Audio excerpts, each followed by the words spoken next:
इस बिहार विधानसभा चुनाव के संपन्न होने के बाद किसी एक शख्स की यदि चर्चा है और चर्चा सबसे ज़्यादा है तो वो शख्स है असद उद्दीन ओवैसी जी। क्यों चर्चा है, इस पर हम इस वीडियो में बात करेंगे और आगे की रणनीति क्या होने जा रही है उस पर भी चर्चा करेंगे। नमस्कार, मैं शशिकांत कुमार और आप देख रहे हैं हम 85। क्यों हो रही है चर्चा उनकी, उसके पीछे का कारण समझिए। 2020 में असदुद्दीन ओवैसी जी बिहार में आते हैं, चुनाव लड़ते हैं और उनको बीजेपी की बी टीम बताई जाती है महागठबंधन के लोगों के द्वारा। और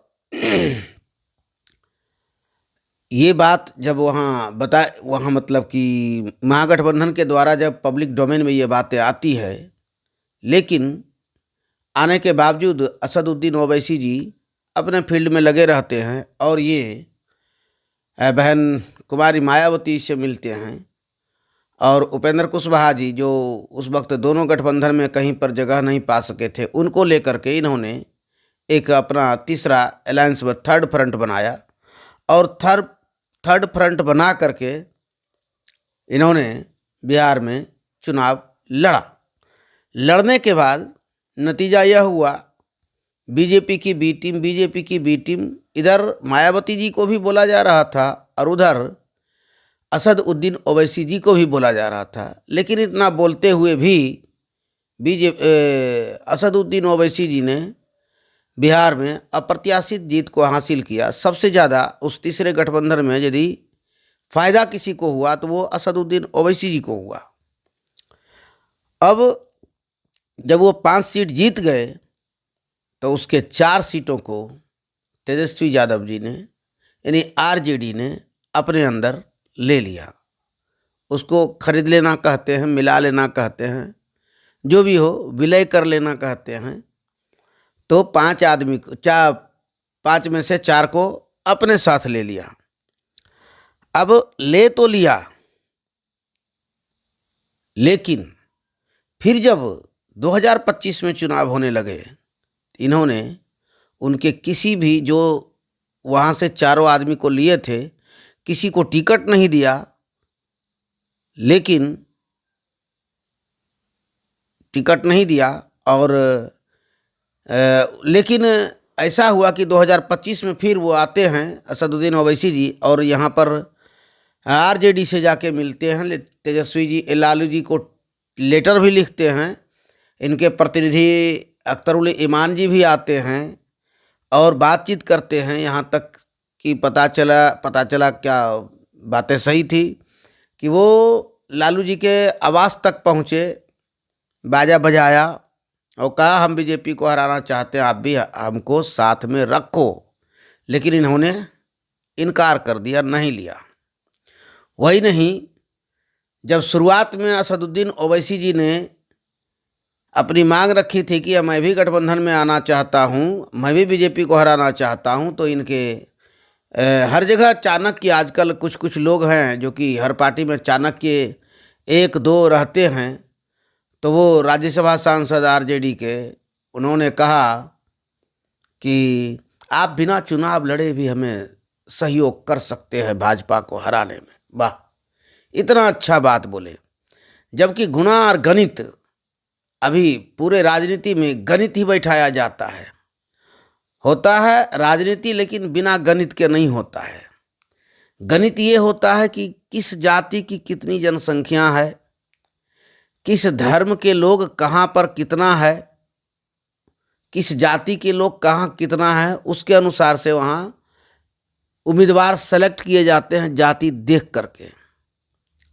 तो ये सारी बातें जब अभी जाति और धर्म के आधार पर होता है तो आपने 17-18% जो जनसंख्या है मुसलमानों की अनदेखी कर दी। तो कर दी, कोई बात नहीं। तो चर्चा में इसलिए है कि अनदेखी कर दी और उन्होंने फिर ग्रैंड डेमोक्रेटिक अलायंस बनाया चंद्रशेखर आज़ाद रावण के साथ मिलकर के, और साथ ही जगह जगह बहुजन समाज पार्टी को समर्थन भी दिया। यानी असदुद्दीन ओवैसी जी बहुत तेज तर्रार, मानसिक रूप से स्वस्थ, सबल, दलित और मुस्लिम गठजोड़ करने में लगे हुए हैं और जीडीए को बनाया और चुनाव लड़े। चंद्रशेखर रावण जो थे, चंद्रशेखर आज़ाद, उनका कहीं से भी कैंडिडेट जीता नहीं, लेकिन कंटेस्ट में रहे। 30,000, 27,000, 20,000 वोटें आई हैं उनकी पार्टी को भी, लेकिन सीट निकालने में कामयाब हो गए असदुद्दीन ओवैसी जी। और सबसे बड़ी आश्चर्य की बात है कि वह जो सीट 5 अगले बार जीती थी, ये 5 भी जीत गई। हालांकि 6 पर बढ़त था, 1 सीटें हैं ज़बरदस्ती इनके हाथ से छीन लिया गया है और ये केवल तो 1 सीट छीना गया। वैसे तो 5-7 सीट पर मामला लटका हुआ था चुनाव के दिन और चल रहा था। देर से चुनाव हो गया, काउंटिंग हो गई, लेकिन सर्टिफिकेट नहीं मिल रहा था। वाईपी गुप्ता जी को नहीं मिल रहा था, बीएसपी के कैंडिडेट को नहीं मिल रहा था और कई एक जगह था, जिसके लिए ट्वीट करना पड़ा। ये पप्पू यादव भी ट्वीट किया, आईपी गुप्ता भी ट्वीट किए, बहन जी को फ़ोन वहाँ से लगाना पड़ा बिहार, और दंगा ऐसा माहौल हो गया था, गाड़ियाँ जला दी गई, तब जाकर के रिजल्ट घोषित हुआ। तो 5 जीत गए, कौन सा, तो वही। अब चर्चा इसलिए है कि जिस वक्त इन्होंने 2020 में चुनाव लड़ा था, तो उस वक्त असदुद्दीन ओवैसी जी की चर्चा इसलिए नहीं हुई थी कि वो 5 सीट जीते थे और ये 5 सीट नहीं जीते थे, ये बहुत ज़्यादा सीट जीते थे। वही राहुल गांधी 19 सीट जीते थे और 70 के आसपास, 70-75 क्या, उतना याद नहीं आ रहा है, तेजस्वी जी की पार्टी ने जीता था। और इतना ज़्यादा सीट जीतने के बाद 70 था, 75 था, 65 था, जो भी था, लेकिन अभी से बहुत ज़्यादा था, अभी तो 25 है।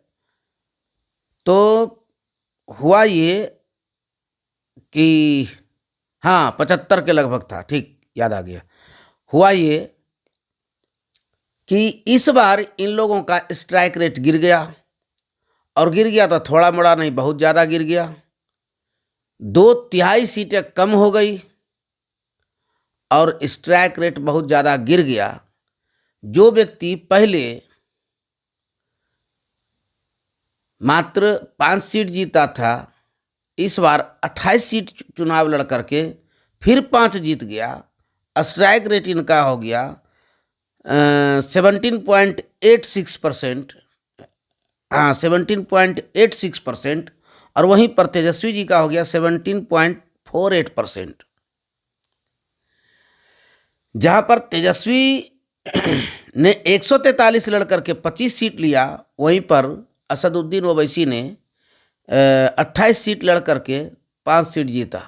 स्ट्राइक रेट इनका लगभग 18 का है और इनका लगभग 17.5 का है।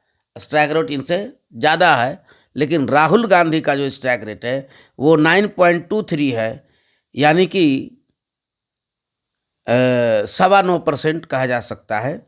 और ये 65 लड़ करके 6 जीते। अगले बार 70 लड़के 19 जीते थे। स्ट्राइक रेट घट गया, 6 से आ गए, 19 से आ गए 6 पर, 2/3 सीट गंवा दी, 2/3 से भी ज़्यादा, लेकिन हाँ ठीक 2/3 ही मान के चलिए, 2/3, 6 18 1 19, तो 2/3 सीट इन्होंने गंवा दिया। और असदुद्दीन ओवैसी जो अगला प्रदर्शन किए थे उसको बरकरार रखा।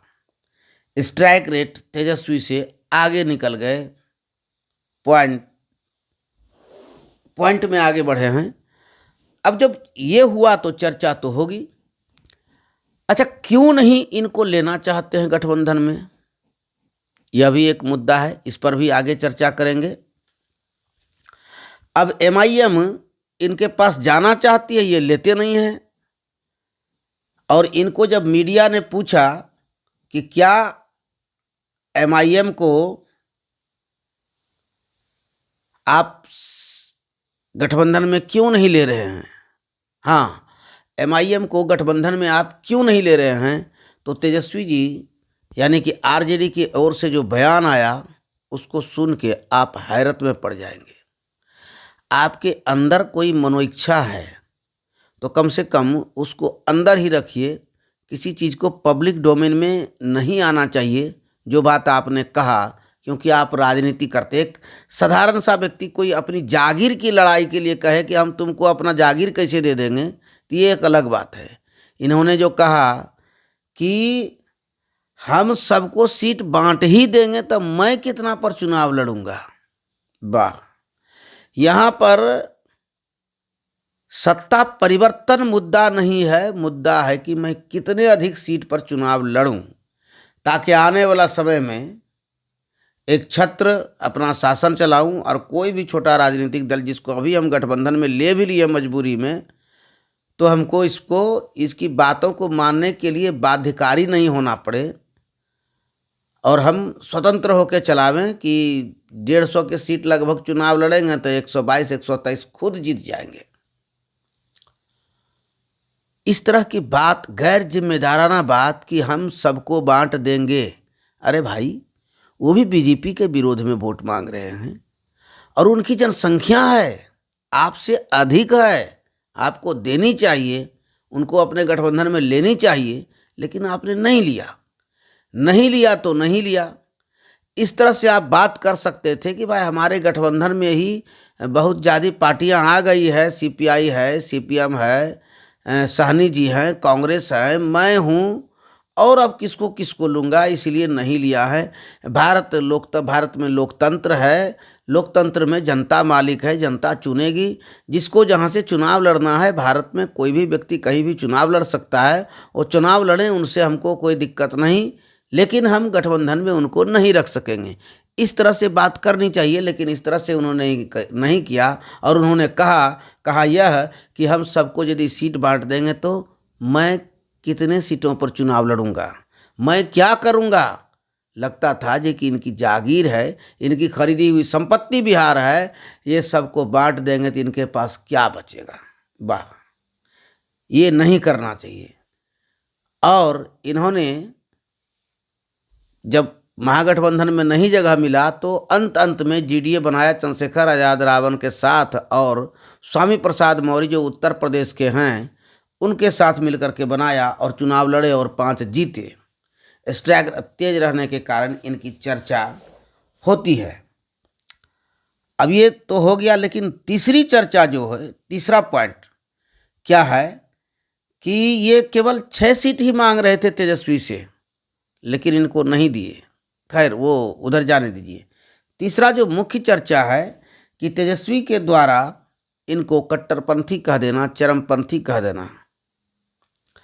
चरमपंथी का अर्थ होता है कि सत्ता के लिए हत्या का सहारा लेना, मतलब हत्या करके भी सत्ता को परिवर्तित करके अपने हाथों में लेना, उसको चरमपंथी कहते हैं। इन्होंने चरमपंथी शब्द का इस्तेमाल डायरेक्ट हिंदी में चरमपंथी नहीं बोला है, अंग्रेजी में बोला है, ठीक है, यह भी मैं कह देता हूँ। लेकिन आप उर्दू में बोलिए, फारसी में बोलिए, इंग्लिश में बोलिए, बोला तो आपने उसको वही है जो अर्थ उसका होता है कि सत्ता के लिए हत्या का सहारा लेना, सत्ता परिवर्तन करने के लिए हत्या का सहारा लेना। तो आपने इस तरह का शब्द का इस्तेमाल कर दिया, और कर देने से क्या हो गया, तो मुस्लिमों को इन्होंने प्रचारित किया। किन्होंने? असदुद्दीन ओवैसी जी ने। अब देखिए, ये मुस्लिम के अंदर एक एक्शन रिएक्शन जरूर हुआ। पहले तो कह रहे थे कि असदुद्दीन ओवैसी कोई फैक्टर नहीं है, सारे सोशल मीडिया और मेन स्ट्रीम मीडिया इसलिए कह रही थी कि कहीं ये आगे ना निकल जाए और बीजेपी को रोक न ले, हो सकता है। लेकिन सोशल मीडिया इसलिए बोल रही थी कि यदि हम असदुद्दीन ओवैसी की हवा का बात कर दें तो हो सकता है कि महागठबंधन नहीं आए और फिर से एनडीए गठबंधन आए। और सोशल मीडिया चलाने वाले अधिकांश लोग चाह रहे थे कि इस बार सत्ता परिवर्तित। तो हालांकि कोई भी मीडिया हो तो मीडिया का काम है तथ्यों को रखना, लेकिन बहुजन मीडिया है तो बहुजन की बात करेगा। और सोशल मीडिया में बहुजन मीडिया का ही संख्या सबसे ज़्यादा है। और जब उसकी संख्या सबसे ज़्यादा है तो वो सत्ता परिवर्तन की बात कर रहा था, तो उसको लगता था कि कहीं इधर उधर वोट कट ना जाए, तो उन्होंने असदुद्दीन ओवैसी जी को कोई फैक्टर ही नहीं बताया था। लेकिन वोट इतना क्यों गया? क्योंकि आपने उसे चुनाव खत्म होते होते, चुनाव संपन्न होते होते बीच में ही आपको जब एक मीडिया वाली ने पूछा कि आप उसको क्यों नहीं रखना चाहते, क्यों नहीं गठबंधन में लिया, तो इन्होंने कहा कि ऐसे लोगों का, चरमपंथियों का हमारे यहाँ कोई जगह नहीं है। वाह, कोई जगह नहीं है। अब जब इस तरह का बोल दिए तो लोगों में जो है निगेटिव मैसेज चला गया।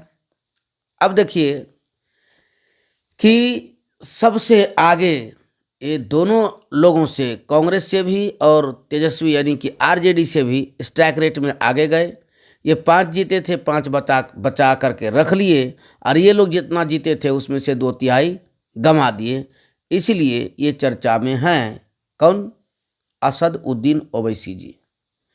अब इस बात को समझिए कि क्यों मुस्लिम नेता क्यों खोजता है, मुस्लिम ने ओबीसी को वोट क्यों दिया। इसके पीछे कारण कि एक पहले, आज से 20 साल 25 साल पहले नहीं, 30 साल पहले की बात करूं तो कहीं भी किसी भी प्रकार का छापामारी होता था, कोई भी घटना होता था, कुछ मुसलमान को उठा लिया जाता था। जो मुसलमान कुछ बातचीत करते थे राजनीति का इधर उधर का, तो उसको उठा करके कह दिया जाता था कि ये फलाने संगठन से जुड़ा हुआ है, जो पाकिस्तानी संगठन है, सिमी है और न जाने कौन कौन सा संगठन है, उनसे जुड़ा हुआ लोग बता करके उसको जेल के अंदर डाल देते थे।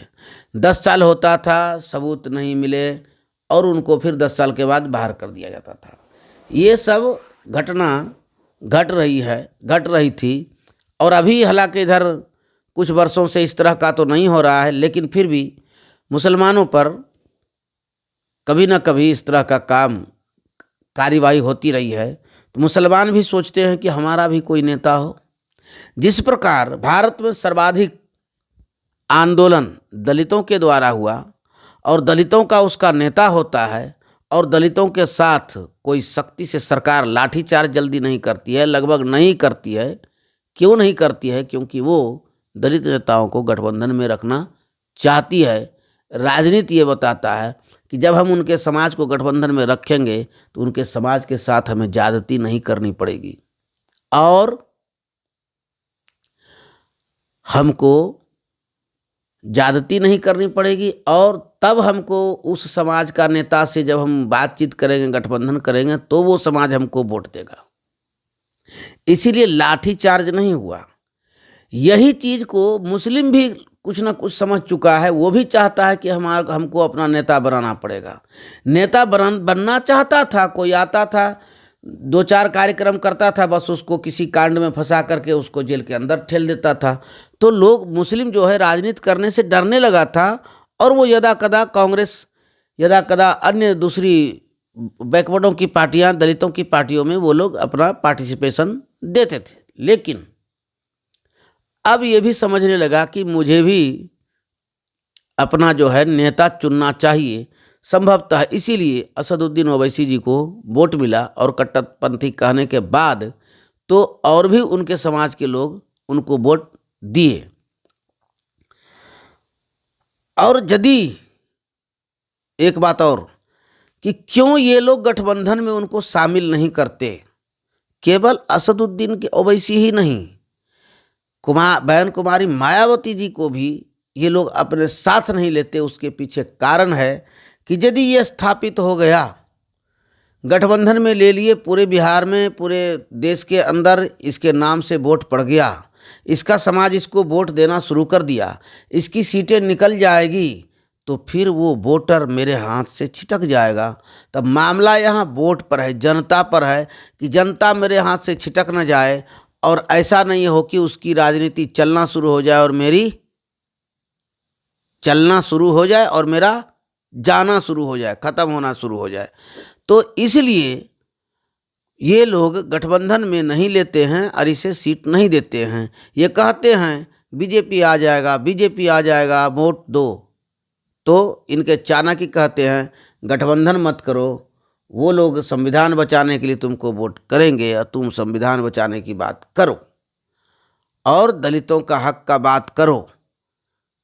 पार्टी से गठबंधन करने का क्या जरूरत। लेकिन लीडर क्या होता है, लीडर जब हमारे समाज में होगा तो हमारे ऊपर अन्याय अत्याचार नहीं होगा।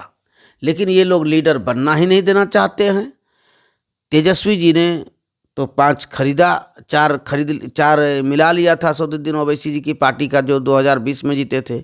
इस बार उसके वो पहले 1 जीते थे, उसी साल बीएसपी से 1 कैंडिडेट जीते थे जिसको कि जमा खान, जो कि जदयू ने मिला लिया। और मिलाने की परंपरा सबसे ज़्यादा आरजेडी वाले ने किया है। जब जनता दल टूटी उस वक्त अल्पमत में आ रहे थे तो साहब कांसीराम ने, बिहार में 5 विधायक था, उनको सपोर्ट कर दिया। लालू जी को कहा कि आप सरकार बनाए रखें। लेकिन इन्होंने क्या किया, सरकार तो बनाए रखा लेकिन इस्तीफा नहीं दिया। लेकिन इन्होंने जो 5 विधायक को इनको सपोर्ट में दिया था, इन्होंने उनको अपने पार्टी में विलय करा लिया। आप लोग अच्छी तरह से समझते हैं विलय क्यों होता है। बहुत बात है, डील होता है, पैसे देते हैं नेताओं को, एक तरह से खरीद बिक्री होती है जिसको हॉर्स ट्रेडिंग कहते हैं, वो किया जाता है। तो इन्होंने बीएसपी को खड़ा होने के लिए रोका नहीं दिया। साहब कांसीराम ने भी गठबंधन करना सोचा, लेकिन 1 सीट की बात करते थे, 2 सीट की बात करते थे, 3 सीट देने का बात करते थे और साहब कांसीराम जी इसको मानने के लिए तैयार नहीं थे। भला कोई 5 सीट जीता हो, आप उसको 1 सीट देंगे लेगा, 3 सीट देंगे लेगा, नहीं लेगा। तो गठबंधन में नहीं रखते थे और उनके नेता को खरीद लिया गया, जबकि स्वतः ही साहब कांसीराम ने इनको कहा कि सरकार में बने रहिए आप, मेरा 5 विधायक आपको सपोर्ट करेगा, और किया।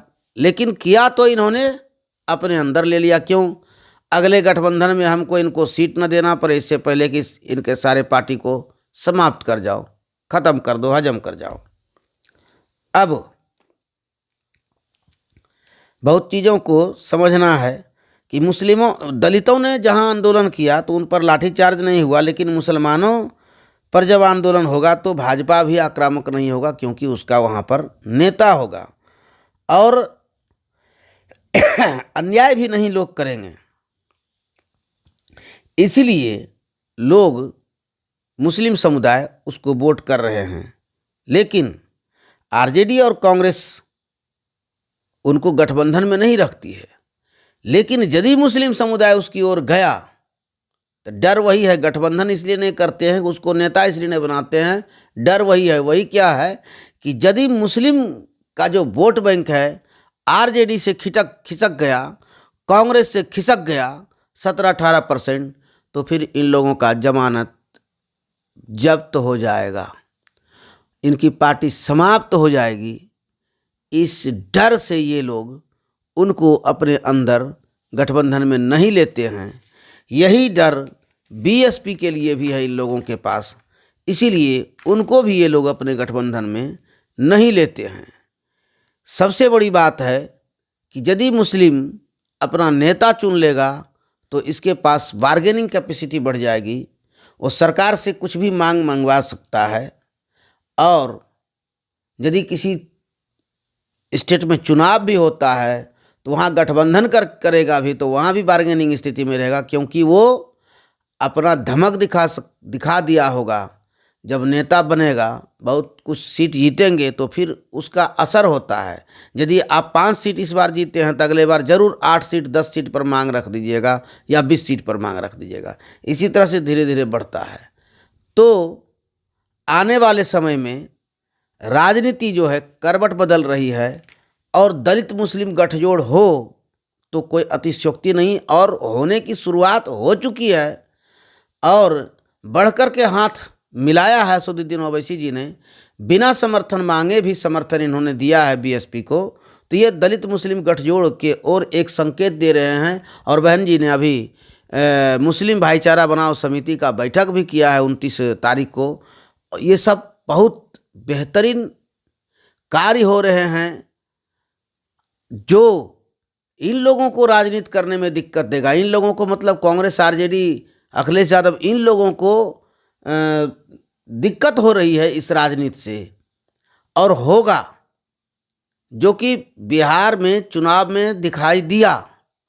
ठीक है, ईवीएम भी हैक हुआ, जगह जगह पर्चियां मिली, सब कुछ हुआ, लेकिन यदि आप मिल करके चुनाव लड़ते तो जो आपको 20-25 सीटों पर नुकसान हुआ है वो नहीं होता। असदुद्दीन ओवैसी जी, मायावती जी, चंद्रशेखर आज़ाद रावण, इन सबों के सीटों का जब तुलना कीजिएगा तो लगभग 25 सीट नहीं बल्कि 30 से 40 सीटों पर नुकसान ये कांग्रेस और आरजेडी वाले का बिहार में इस बार हुआ है। तो नुकसान हुआ है इसलिए कि इनके समाज ने इनको वोट दिया है, लोकतंत्र है, सबको चुनाव लड़ने का अधिकार है। आप यदि 143 नहीं 101 पर लड़ते और 43 में दोनों तीनों को बांट करके आप सीट देते और अपने गठबंधन में रखते तो बहुत अच्छा होता।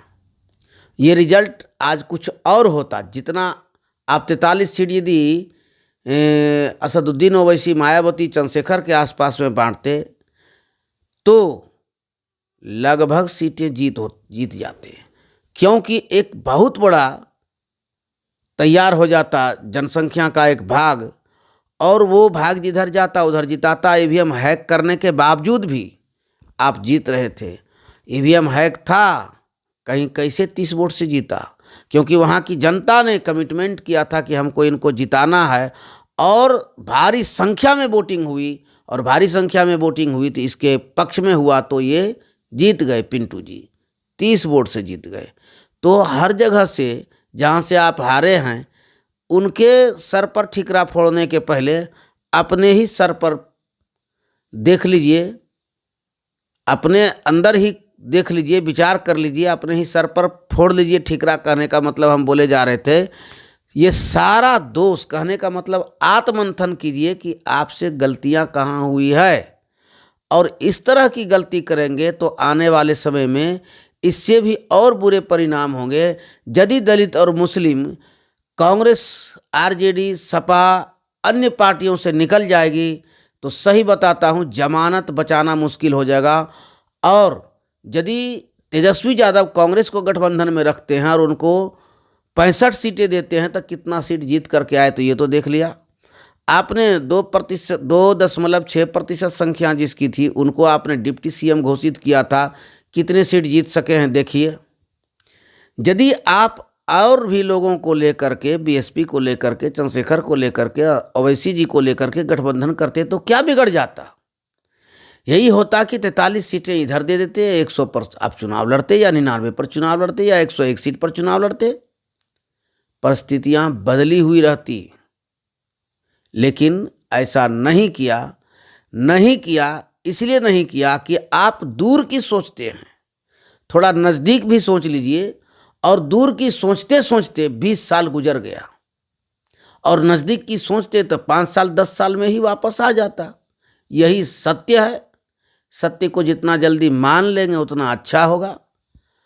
माने ना माने ये उन राजनीतिक दलों का काम है नहीं है वो अपना समझें, लेकिन इतना तो तय है कि मुस्लिम अपना लीडर मान चुका है, दलित को लीडर मिल चुका है, और दलित भी अपने लीडरशिप में एकजुट हो रहा है। और साथ ही जो राहुल जी ने अखिलेश यादव के साथ मिलकर के पीडीए किया और सवर्णों को अच्छा नहीं कहा, उनको भला बुरा कहा, तो आज के डेट में राहुल गांधी जी, कांग्रेस के पास कुछ भी कोई वोट बैंक नहीं है। और आरजेडी ने उसको इतना सीट इसलिए दिया था कि राष्ट्रीय स्तर पर बीजेपी के सामने हम कैसे चुनाव लड़ेंगे, हमारी पार्टी को तो केवल परिवारवादी कहा जाता है, तो एक कांग्रेस को लो, तो लिया। सीपीआई सीपीएम सब तो क्षेत्रीय स्तर से हो गया है, इन लोगों का बहुत ज़्यादा वर्चस्व नहीं है, तो इन लोगों का नहीं। लेकिन कांग्रेस जो था एक समय में देश में सत्ता में शासन किया, तो भाई आप जो कह दिए, यहाँ तक कह दिया कि संपत्तियों के बारे में और मीडिया के बारे में, ये सब में सवर्ण जमे हुए हैं। आप ही के घराने का तो शासन था भारत के अंदर, क्यों ऐसा हुआ? इसका उत्तर तो आपको खुद घर में ही बैठ कर के सोच लेना चाहिए, पब्लिक डोमेन में आके कहना नहीं चाहिए। और यदि आप पीडीए बोलेंगे और सवर्णों को महत्व नहीं देंगे तो क्या लगता है कि जो आज की स्थिति है, जिस तरह देश कर्ज में डूब चुका है, जिस तरह विधि व्यवस्था समाप्त हो चुकी है देश के अंदर, महंगाई चरम पर है, क्या पढ़े लिखे समझदार सवर्ण इस बात को नहीं समझ रहे हैं? समझ रहे हैं। उसको जगह चाहिए और आपने उनको दे दिया है गाली। कहाँ जाएंगे? जो सभी समाज को लेकर के चलती है और पहले से ही मायावती ने सर्वजन कहना शुरू कर दिया था, आज से नहीं बहुत पहले से ही। और अब सवर्ण लोग फिर से उनकी ओर देख रहे हैं, जबकि बहन जी ने पहली बार ब्रह्मऋषि सम्मेलन कराया था और भाईचारा कमेटी बनाया था सवर्ण को जोड़ने के लिए। तो जब 206 सीट से बहुमत में आई थी, उस वक्त संभवतः मुसलमानों ने 32% वोट उनको दिया था। तो अब बहुत वीडियो बड़ा हो गया है, इसमें और बहुत कुछ बोलना नहीं चाहता हूँ। आप लोगों ने पूरा वीडियो सुना, इसके लिए आप सबों को धन्यवाद। नमस्कार।